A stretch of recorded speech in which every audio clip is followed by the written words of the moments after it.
Deuxième game de la journée. Cette fois-ci, je vous promets que ça va être une game de zinzin. C'est 4 joueurs qui jouent très bien au jeu, qui connaissent très bien le jeu. Pour vous dire, nous avons Ziz qui jouera la maison et case. Ziz a déjà une victoire dans le tournoi. Nous avons Liji qui a également une victoire dans le tournoi qui joue Contrebandier. Et vous allez peut-être voir comment on joue Contrebandier pour le coup. Nous avons Joe Black qui a 2 victoires. C'est le joueur russe qui joue Fremen. Et nous avons Angolero. C'est mon petit favori. C'est mon petit bout de chou. Angolero, on l'aime bien. Il a 2 victoires aussi. Et il joue maison Corino. Voilà. Tout simplement, messieurs, dames. Vous voyez Angolero, donc il a récupéré la deuxième zone place crête, et ça va être la zone Solari qu'on va récupérer ensuite. Moi, c'est vraiment ce que j'appelle la Sainte Trinité. C'est la Sainte Trinité du départ, c'est les 3 zones super importantes. Vous faites toujours ce start quand vous savez pas quoi faire. Sauf, bien évidemment, si vous n'avez pas ces trois zones à votre disposition, bah vous vous démerdez, vous faites autre chose.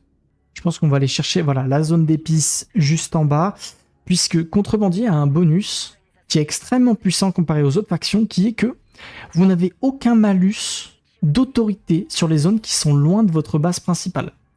C'est-à-dire que normalement, quand vous prenez une zone qui est loin de votre base principale, ça va vous coûter plus cher en autorité parce que c'est loin de votre base. Contrebandier est la seule faction où ce malus n'existe pas. Donc, vous pouvez prendre des zones très très loin de chez vous gratuitement, quasiment. Donc c'est intéressant. Voilà, je vous en parlais, les grottes cérémonielles, là, le bâtiment rouge qu'il a regardé, c'est un boost de plus 5% sur toutes vos unités militaires. Donc c'est assez puissant. Quand vous arrivez à les stacker, c'est très fort. Ok. On va attaquer les sièges. Pourquoi on attaque les sièges? Parce que quand vous les pillez, ça vous fait énormément de ressources, surtout qu'il vient de gagner le bonus qui dit qu'il gagne 100% de ressources supplémentaires sur les pillages. Par contre, il faut focus les bonnes unités, s'il te plaît, Angolero. Merci. Quand vous attaquez les sièges, vous tuez toujours les unités qui font des dégâts de zone en priorité. Sinon, vous vous faites démolir la gueule. Là, il a perdu 3 unités qu'il ne devait honnêtement pas perdre, juste parce qu'il n'a pas attaqué la bonne unité. Voilà. Là, il attaque pour que le ver des sables puisse potentiellement attaquer, c'est pas mal. C'est bien géré côté Angolero, c'est très bien fait. Et là, vous allez voir le pillage. Je sais pas si on va avoir le temps de voir. Vous allez voir toutes les ressources que ça va lui donner. Voilà. Avec le bonus de 100% supplémentaire, ça va lui donner 4700 d'argent. Ça va lui donner énormément d'épices et surtout d'autorité. Regardez, paf. Liji, c'est le moment où on va AFK sur les réserves. Hein. C'est le moment où Contrebandier, vous pouvez jouer avec 5 zones. Hein. Vraiment une faction qui peut rester chez soi en jouant que 5 zones et en prenant les zones qui l'intéressent par la suite, vous pouvez être tranquille. Vous voyez qu'il commence à faire beaucoup de cellules. Donc ça, c'est pour les assassinats. Moi, je trouve que c'est un départ standard. Enfin, en fait, ils ont tous fait un départ standard pour leur faction et ils sont tous bien. Il n'y en a aucun qui a fait une erreur. Il n'y en a aucun qui est derrière. Donc là, c'est une game très très serrée. La question, c'est toujours transition, milieu de partie. Et ce qui est important, c'est quelles conditions de victoire tu es en train de chercher. Là, vous pouvez voir que côté Contrebandier, on va tenter des assassinats. Trop chiant à dire. On va tenter d'aller assassiner quelqu'un. Donc, si on a 1 sur 3 qui passe, honnêtement, c'est déjà super. On élimine quelqu'un. Donc, c'est une espèce de mini condition de victoire côté Contrebandier, et après on verra par la suite ce qu'on peut aller chercher. Côté des autres factions, il faut voir aussi ce qui nous intéresse. Est-ce qu'on essaie de faire énormément d'économies, ce qui est un petit peu le cas de Joe Black actuellement sur son côté Fremen, économiquement parlant, il est très très bien, tandis que le stream m'a lâché. Faut juste voir un peu quelles sont les conditions de victoire qu'on va chercher. Il faut voir sur le long terme. Et effectivement, côté Fremen, l'économie est bien, mais on a fait aussi beaucoup de militaires. Donc sur le long terme, ça peut être une victoire économique ou ça peut être une victoire un peu plus classique sur l'hégémonie. On a vu également que Joe Black, c'est le Fremen, donc c'est niveau économique, c'est ce que je vous disais. Angolero, il a fait un peu de politique. Il a commencé en faisant un peu de politique. Donc à tout moment, on peut faire une transition côté gouvernance de Dune, qui est un peu plus simple à faire sur une fin de partie. Une partie qui dure longtemps, ça peut très bien être terminé sur une gouvernance de Dune. Et d'ailleurs, je pense qu'il est en train de se blinder un peu parce qu'il a fait beaucoup de recherches défensives, donc il est en train de jouer la gouvernance de Dune. Sur le long terme, c'est ce qu'il est en train de chercher là. Moi, je pense. Ziz, lui, avec les cases, bah, c'est un peu pareil. Il est un peu en mode tortue, donc sur le long terme, ça peut être de l'hégémonie, et ça peut être du politique. Donc, on va dire qu'il y a deux joueurs qui ont à peu près la même condition de victoire, avec Ekaz et Corino qui jouent la gouvernance de Dune ou peut-être l'hégémonie sur vraiment le long terme. Ça peut être également une condition de victoire économique. Donc en soi, eux, ils ont vraiment la grosse porte ouverte. Les deux, là, ils se sont ouverts des énormes portes et ils peuvent quasiment tout faire et ils verront en fonction de la game. Donc je pense que c'est très très bien pour eux. Par contre, du côté des deux autres, on s'est un petit peu mis dans une situation où il y a moins de possibilités. Notamment côté Ligi, quand vous jouez contre Bandier, là, il est en train de un peu rusher l'hégémonie. Vous pouvez voir déjà qu'il est à plus 27, donc c'est assez important. Sur le long terme, ça le fait gagner. Maintenant, ce qui est compliqué, c'est militairement parlant. Il est pas bien en termes militaires. Faire attention à la transition milieu de partie si on se fait pas rouler dessus. C'est ce qu'il faut faire attention. Et voilà, Fremen, il a raison. Il essaie de péter un peu les couilles au Corino.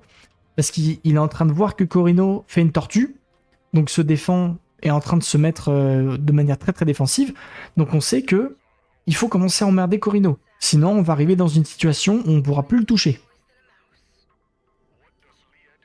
Ligi, il va tout tenter sur l'assassinat, hein, il a raison. Vous pouvez voir qu'il a commencé à mettre beaucoup de cellules de renseignement, donc c'est... Son move de la game à Ligi, c'est vraiment de tuer quelqu'un et après de s'étendre, récupérer toutes les zones qu'il possédait pour pouvoir être très très bien en hégémonie. Donc son move tout entier passe par l'assassinat, mais on a vu le coup arriver côté Ziz et on a tout de suite mis des agents en contre-espionnage. Donc il a très bien géré le coup Ziz. Normalement, l'assassinat ne devrait pas passer sur le long terme. Ben, en fait, ce qui est très compliqué, c'est que là, il nous fait la game contrebandier très classique de on joue l'hégémonie et donc il va pas agresser. Voilà, je l'annonce, il va pas agresser. Par contre, effectivement, il y a des débuts de partie où contrebandier, ça met une pression de malade mental. Ça emmerde plus le Fremen qui a fait beaucoup de recherches militaires et qui se retrouve du coup un petit peu bloqué. On va enlever la zone ici à la maison Ekaz. Est-ce qu'il y a eu un fight? Il n'y a pas eu de fight. Ok, Ligi. Ah, Ligi, il prépare l'assassinat. Il est prêt à l'assassinat, ça peut partir à tout moment. Je pense qu'il attend d'assassiner parce qu'il veut les recherches militaires de points de commandement. Tant qu'il n'est pas au moins à 50 points de commandement, il le fera pas parce qu'il est trop en retard militairement parlant.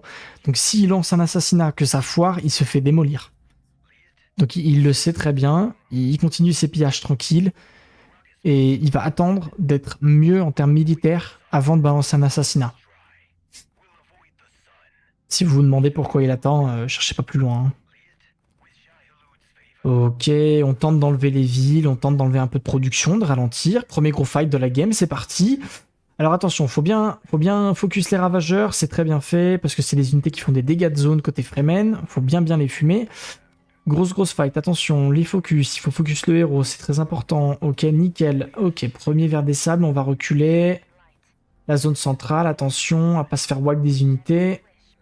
En bas, là. Peut-être danger, est-ce qu'on a focus le héros qui est tombé côté Fremen. Ok, le héros qui est toujours en vie côté Corino. C'est Corino qui gagne cette fight, hein. C'est Corino qui est en train de la gagner cette fight. Il a plus de dégâts. Il y a des batteries de missiles qui sont en train de complètement canarder également le Fremen. Elle est compliquée cette prise de fight côté Fremen. On n'a plus les dégâts. Il faut complètement back. Est-ce qu'on est en train de récupérer de l'argent côté Joe Black? Là-dessus, on a mis de quoi faire, oui. On perd beaucoup quand même. Hein. On perd beaucoup. On perd beaucoup, mais économiquement, c'est pas si dégueu que ça parce qu'il est arrivé à récupérer un petit peu d'argent grâce à l'équipe de Ferrailleur, donc c'est pas si mal non plus. Mais bon, on n'a même pas snipé le héros, ça c'est compliqué. Sachant que on va rentrer dans le moment de la partie où il y a la course à l'armement pour le vaisseau. Le premier qui sort son vaisseau a un avantage sur les autres.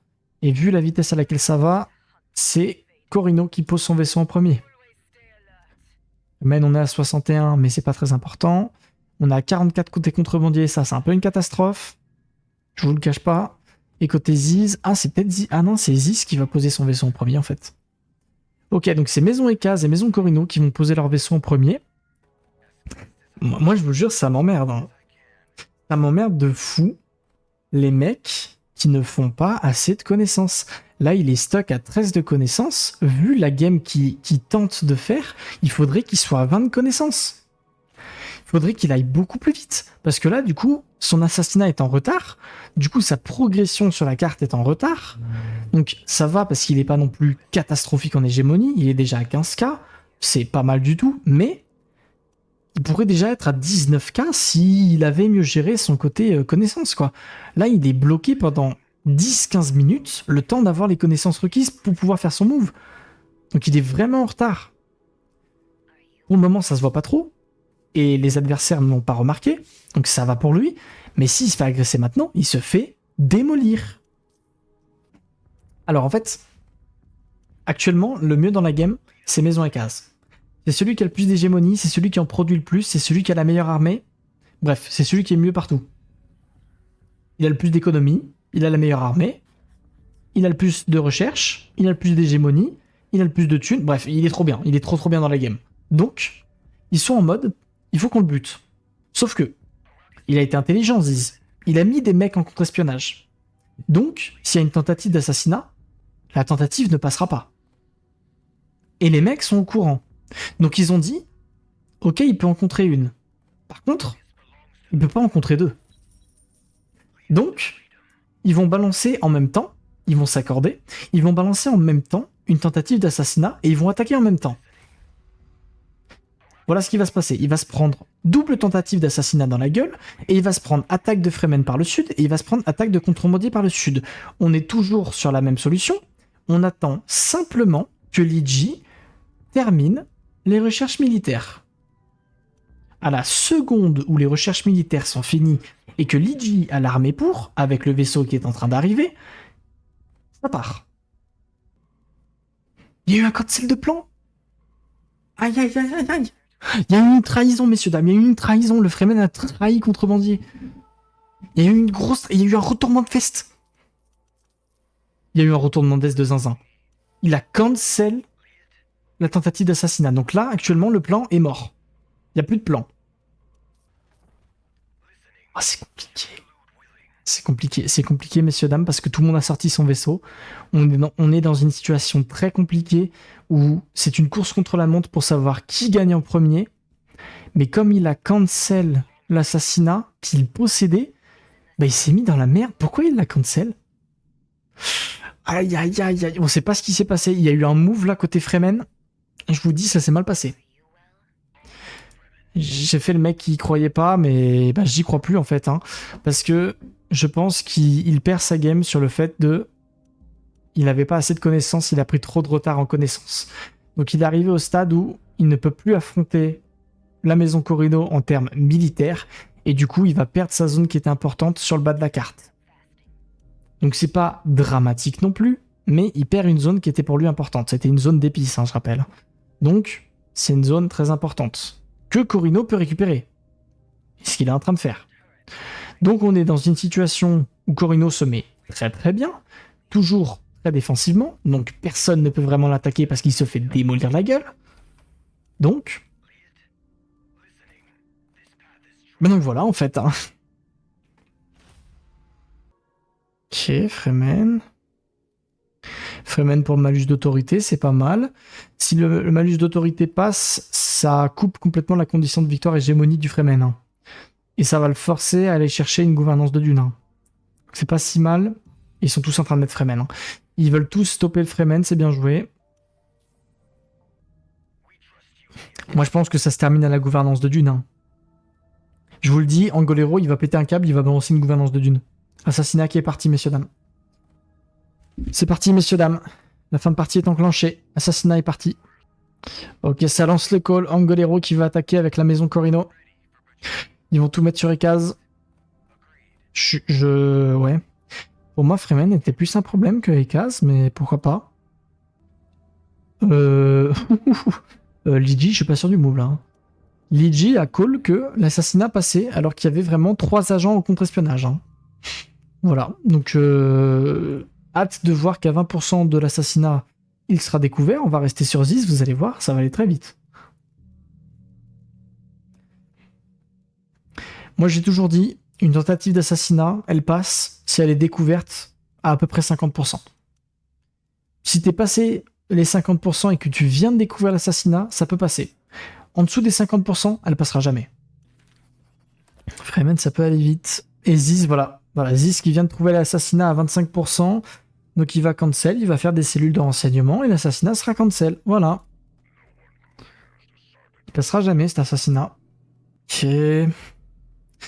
Alors Landstrad va être très important. Est-ce que côté Angolero, on force la gouvernance de Dune? C'est un peu le moment aussi. Ce qui est important à regarder sur l'assassinat, c'est le progression factor. Et au début, il est à 100%. Quand c'est à 100%, ça va vraiment vite. S'il tombe en dessous de 50%, c'est la merde. Et là, il est passé à 50%, ça passera jamais. Voilà. Là, en trouvant les trois là, ça va passer genre à 20%. Et du coup, c'est plié, il va l'arrêter.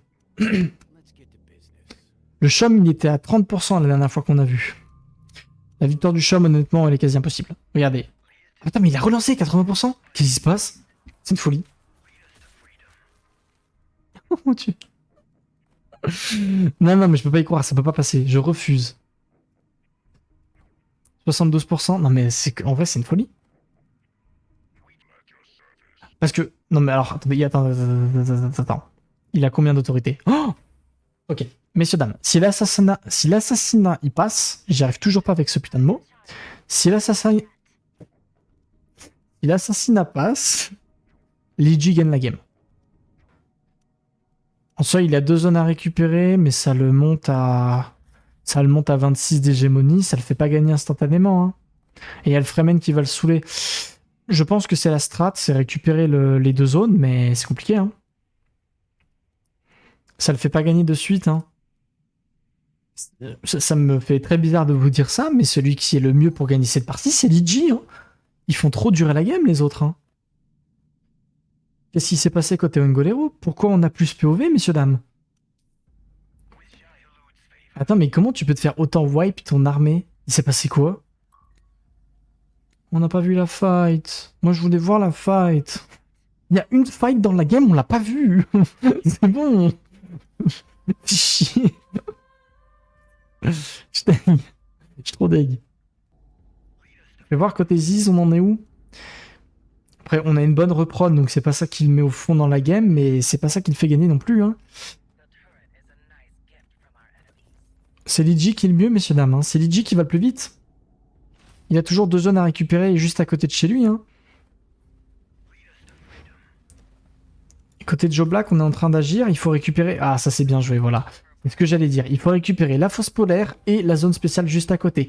Ça lui récupère 2 zones spéciales. Ça va le faire monter à environ à 28K en fait. Hein. Pas les contrebandiers.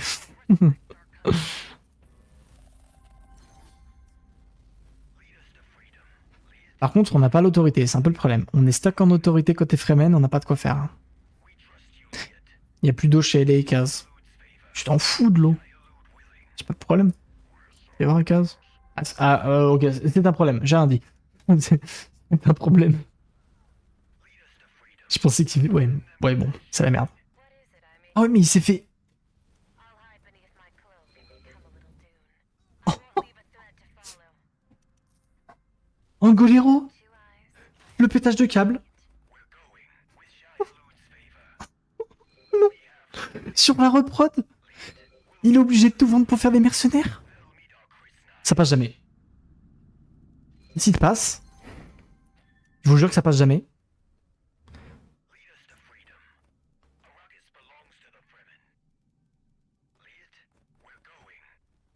Oh, jamais. Ok, midlife. Une petite nuke là, côté Angolero là. Ok, c'est pas mal, hein, c'est pas mal, hein. Ça passera pas, hein, messieurs, dames. Hein. Ceux qui se demandent, ça ne passe pas, ça ne peut pas passer, hein. Par contre, c'est très bien joué. Il joue très très bien le coup Ekaz. Hein. Il joue très très très bien le coup Ziz. Il achète pile poil le nombre de mercenaires. Il fait des pam pam pam pam pam pam. Mais c'est très bien joué. Ça ne passera pas. Les unités sont trop paquées. Hein. Côté Angolero, on a mal géré ça. Ne paquez pas vos unités, bordel. Je le dis tous les jours. Ne paquez pas vos unités sur la base principale. Ça fait des dégâts de zone. Legit, il perd la fight à cause de ça. Et du coup, on a perdu une zone quand même. On va perdre 3 zones sur le centre de la carte, donc ça le met un peu out de cette game.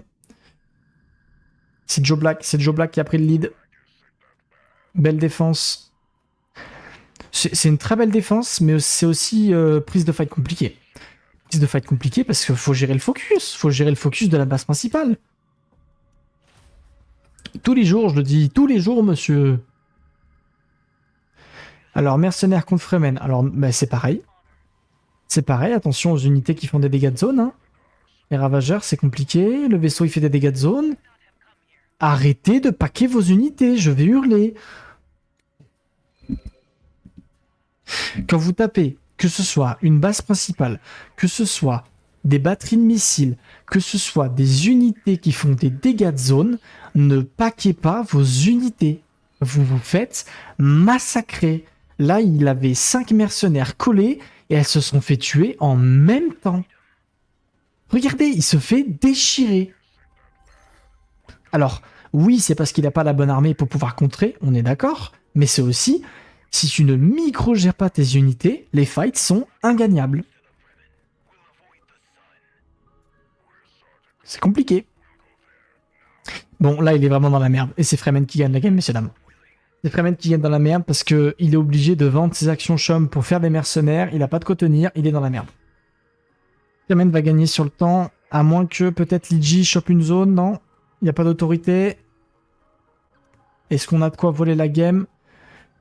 Non, il n'y aura pas de quoi voler la game côté... Il n'y aura pas de quoi voler la game côté contrebandier. Angolero, le move était cataclysmique. C'est le move suicide, comme on l'appelle. Et il l'a tenté. En vrai, le move était drôle. Franchement, le move était drôle. Mais juste, j'ai pas compris. Pourquoi tu fais ça? Fallait le faire 30 minutes avant. Il y a eu un pétage de câble, côté Angolero. On en a eu marre. GG au Fremen, il gagne cette game, messieurs dames. Il va la chercher. Ligi n'aura pas de quoi contrer. C'est fini.